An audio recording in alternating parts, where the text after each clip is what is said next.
கர்த்தருடைய பரிசுத்த நாமத்துக்கு ஸ்தோத்திரம். கர்த்தர் நல்லவர். ஏசாயா 41 அதிகாரம் 17 வசனம்.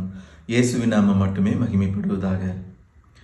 சிறுமையும் எளிமையும் மாணவர்கள் தண்ணீரை தேடி அது கிடையாமல் அவர்கள் நாவு தாகத்தால் வரலும் போது கர்த்தராகிய நான் அவர்களுக்கு செவி கொடுத்து இஸ்ரவேலின் தேவனாகிய நான் அவர்களை கைவிடாதிருப்பேன்.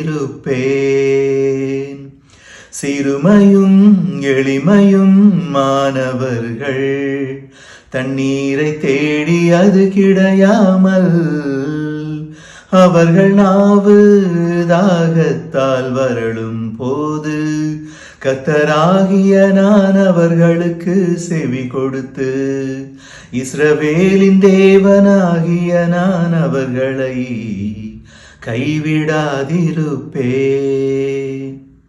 கர்த்தர் நல்லவர்.